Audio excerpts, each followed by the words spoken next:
ജീവിതത്തിലേക്ക് എപ്പോഴും തിരിച്ചു ചെല്ലാനുള്ള ഒരു വഴി അടയ്ക്കാതിരിക്കുക, ഒരു ഗേറ്റ് തുറന്നിടുക എന്നുള്ളത് പ്രധാനമാണ്. ഹൈവേ എന്ന് പറയുന്ന ഒരു സിനിമയുണ്ട്. നിങ്ങൾ പലരും കണ്ട 2014 ഇറങ്ങിയ ഒരു ഹിന്ദി സിനിമയാണ്.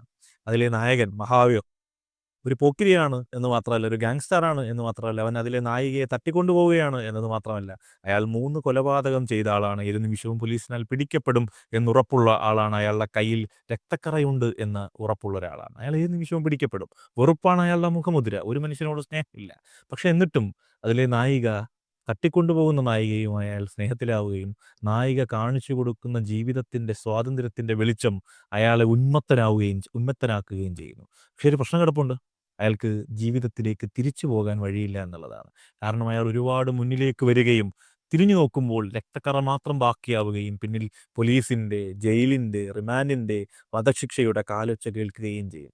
അപ്പോൾ ഈ സ്നേഹത്തിലേക്ക് വിളിക്കുമ്പോൾ അയാൾ കരഞ്ഞുകൊണ്ട്, ഏറ്റവും മനോഹരമായ രംഗമാണ്. മഹാവീർ കരഞ്ഞുകൊണ്ട് നായികയെ കെട്ടിപ്പിടിച്ചിട്ട് പറയുന്നു, "ഞാൻ ഒരുപാട് ദൂരം മുന്നേക്ക് പോയി. ജീവിതത്തിലേക്ക് തിരിച്ചു പോകാൻ എനിക്കിനി വഴികളില്ല." ജീവിതത്തിലേക്ക് തിരിച്ചു പോകാൻ വഴികൾ സൂക്ഷിക്കുക എന്നത് പ്രധാനമാണ്. കാരണം ജീവിതം എപ്പോഴും ഒരു കൊടും വളവിനപ്പുറം നമുക്ക് നാം പ്രതീക്ഷിക്കാത്ത മനോഹാരിതകൾ, പ്രതീക്ഷിക്കാത്ത ജീവിതേച്ഛകൾ, പ്രതീക്ഷിക്കാത്ത ആനന്ദങ്ങൾ, പ്രതീക്ഷിക്കാത്ത സ്നേഹം കരുതി വയ്ക്കും എന്നതാണ്.